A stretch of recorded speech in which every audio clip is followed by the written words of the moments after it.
Hi guys! Welcome back to my channel. Medyo nagising tayo ka-coffee, no? Kasi malapit na magpasko ka-coffee. Ilang oras na lang ay magpapasko na. Pero bago yan, may pahabol muna tayong content, no? Ka-coffee, ang Comelec po, naglabas na po sila ng certified list ng mga kandidato po para sa 2022 presidential elections. Nakasaad ka-coffee na ito ay tentative, no? Pwede pa naman itong magbago. At yung arrangement ka-coffee ng mga kandidato, kung paano po sila mag-a-appear sa inyong balota, ay pwede pa po iyang magbago. Dalawa ang balita natin ngayon ka-coffee, isang good news at isang bad news para kay Senator Bongbong Marcos. Dito sa good news ka-coffee, napasama po yung kanyang pangalan sa certified list ng candidates, no, dyan sa Comelec. Magandang pangitain nito ka-coffee dahil mukhang makakatakbo na talaga sa pagka-presidente itong si Senator Bongbong Marcos. Though, pending pa po yung ilang disqualification cases dyan sa Comelec, hindi pa po yan nadidesisyonan. Pero kasama po siya dito sa tentative list of candidates. Ang medyo bad news natin dito ka-coffee ay mayroon pong dalawang Marcos nandiyan po tumatakbo sa pagka-presidente. Kasi kung dalawa po yung Marcos dyan, ibig sabihin magka-apelyedo ito ka-coffee, no?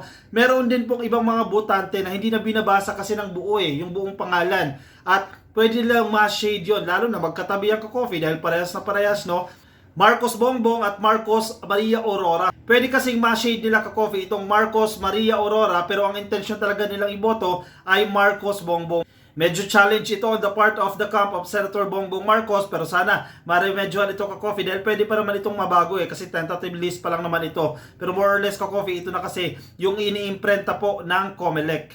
Anong masasabi mo dito ka-coffee, no, na dalawa yung Marcos dyan po sa listahan ng Comelec? May gusto ka bang sabihin o meron ka bang gustong iparating dyan sa Comelec? Ano ba, dapat bang alisin itong pangalan na ito? Pero definitely ka-coffee ay dapat magkaroon po ng proseso dito at dapat mayroong basihan na gagawin dito ang Comelec. Though hindi mo rin kasi maisasantabi ka-coffee yung posibilidad na pwedeng magkamali ang tao Yung supposedly boto para kay Senator Bongbong Marcos, maaari kasing mapunta yan sa isa pang Marcos, si Marcos Maria Aurora. Medyo mahirap-hirap ito ka-coffee.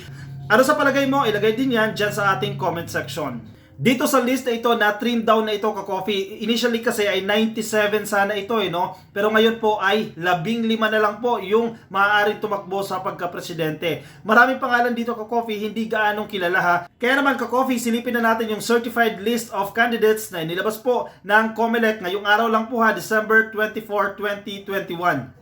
Unang-una dito ka-coffee ay si Abelia Ernie. Nanungkulan din po ito kay PRRD. Sunod si Andes Hilario, hindi natin kilala, hindi matunog itong pangalan na ito. Si Arcega Gerald, ganun din ka-coffee, hindi natin ito kilala. Pangapat po si Di Guzman Caliodi. Ito po ay matunog-tunog na rin po yung pangalan nito, no? Dahil isinasama na rin po ito sa ilang surveys at nabibigyan na rin po ito ng media coverage. Panglima po si Dumagoso Isko Moreno, ang alkalde po ng Maynila. Sunod si Gonzales Norberto, nanungkulan din po ito sa gobyerno. Si Lacson Ping, isang senador ka-coffee pero sa mga surveys ka-coffee ay medyo mababa rin po ang nakukuha dito.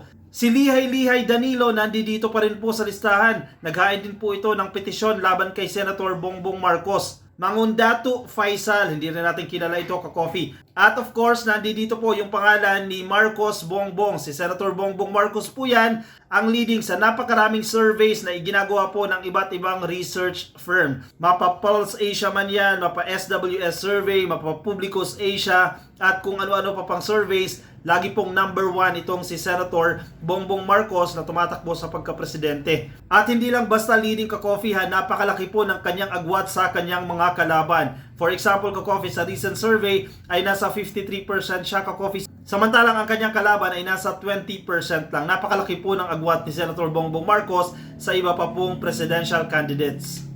Sumunod ka-coffee sa baba ni Marcos Bongbong ay itong Marcos Maria Aurora. Ito yung mahirap dito ka-coffee, no? Kasi yung iba na hindi talaga nagbabasa ng masinsin sa balota ay posibleng ma-shade nila itong Marcos Maria Aurora pero ang intensyon naman talaga nila ay Marcos Bongbong. Kaya ang ating paalala ka-coffee sa mga boboto ha, make sure na basahin po ninyo ng buo para ma-shade po ninyo ng tama. Nandiyan din po si Montemayor Jose Jr., hindi rin natin ito kilala. Si Niez Edgar, hindi rin po natin ito kilala. Si Pacquiao Manny Pacman, ito, senador ito ka-coffee. Pero sa mga surveys ay pumapang-apat lang din ito, no? Hindi ganoon kataas yung nakukuha sa survey ni Senator Manny Pacquiao. At panghuli po sa listahan ay si Robredo Lenny. Si Vice President Lenny Robredo po ang tinukoy ng Kantar sa research po nila na top spender sa mga political ads pagdating po sa digital. Ibig sabihin ka-coffee, siya ang may pinakamalaking nagagastos as of the moment, no, para sa kanyang mga political advertisements sa digital media.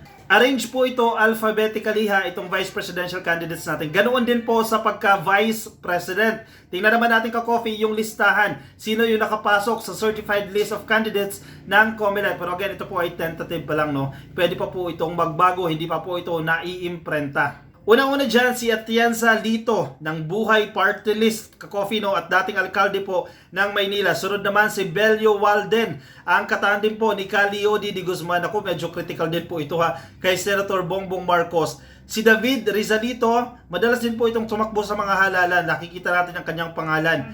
At pang-apat po, si Duterte Sara, ang leading po sa mga surveys para sa pagka-vice president, no. Napakataas ng nakukuha nitong numbers sa mga survey. Kasalukuyan pong alkalde ng Davao City. Sumunod naman si Lopez Manny SD. Hindi na natin ito kilala Si Ong Doc Willie. Naku, napakaraming followers nito sa social media. Pero mababa rin po ang nakukuha nito sa mga surveys. Sunod si Pangilinan Kiko. Ang katandem po ni Lenny Robredo. Ganon din po si Kiko Pangilinan, tulad po ni Vice President Lenny Robredo. Top spender din po ito si Pangilinan base po sa datos ng Kantar. Pagdating po sa may pinakamalaking nagagastos, pagdating po sa digital media advertisements sa pagka-Vice President ka-coffee ay nangunguna po itong si Pangilinan. Pero sa survey, hindi po ito nangunguna. Sumunod naman po sa kanya si Serapio Carlos, hindi natin ito kilala. At panghuli po si Soto Vicente. Ito ka-coffee, yung may pinakadikit na number na nakukuha sa mga surveys. Sumusunod po ito kay Mayor Inday Sara Duterte, itong si Tito Soto. Alam mo ka-coffee, sa 2022 elections, ang maglalaban po sa pagka-Vice President. Kung pagbabasihan natin yung mga survey, ay dalawa lang yan ka-coffee Si Mayor Inday Sara Duterte at si Vicente Soto, si Tito Soto po. Sila po yung nakikita nating maghaharap sa 2022 elections. Bukod dito ka-coffee ay inilabas na rin po ng COMELEC ang 70 na tumatakbo po sa pagka-senador. Marami-rami ito ka-coffee kaya hindi na natin ito iisa-isahin. Ka-coffee, sabi po ng COMELEC, itong initial list na ito ka-coffee na kanilang inilabas ay base po sa kanilang initial evaluation sa Certificates of Nomination, sa Certificates of Candidacy o COC at sa CONA, yung Certificate of Nomination and Acceptance.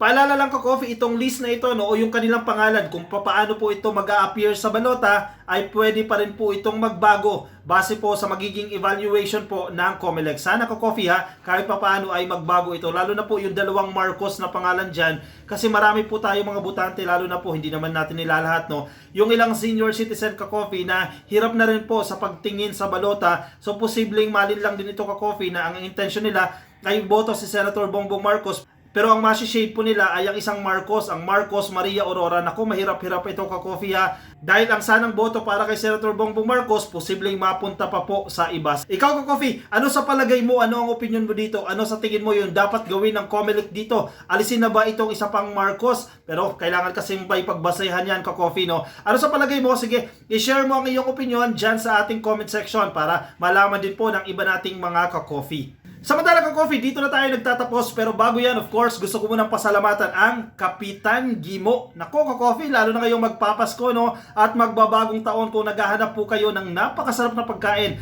para sa inyong mga celebration, para sa inyong mga gathering, para sa inyong events. Nako, napakasarap po dito sa Kapitan Gimo at natikman natin ka-coffee yung kanilang mga dishes na mga pinagmamalaki, napakasarap ka-coffee. Iyan, kung inyo makikita yung kanilang social media pages, no, at contact details, pwede nyo pong subukan ang Kapitan Gimo. Napakasarap dyan ka-coffee Tikman nyo na mga kalangga, no, ang pinagmamalaking putahe ng Kapitan Gimo. Ayan, napakasarap Maraming salamat Kapitan Gimo. Alright ka-coffee, dito na tayo nagtatapos Magkita-kita ulit tayo sa ating susunod na episodes. Maraming salamat po sa pagsama sa akin. Again, Merry Christmas po sa inyong lahat. December 24 po ngayon. At mag-iingat po tayo at control ka-coffee sa pagkain. No? Lalo na po yung mga may maintenance dyan. Ay control lang po, ingat din po. Kumain lang po tayo ng sapat at i-enjoy po natin yung okasyon na ito para makabanding ang inyong mga pamilya at mag-relax na rin bago na naman sumabak sa trabaho. Alright? Maraming salamat po sa inyo at mag-iingat po kayo sa lahat ng Pinoy abroad, sa lahat ng mga nakatutok sa atin na ka-coffee. Maraming salamat po sa inyo at paalam sa inyong lahat. Bye-bye!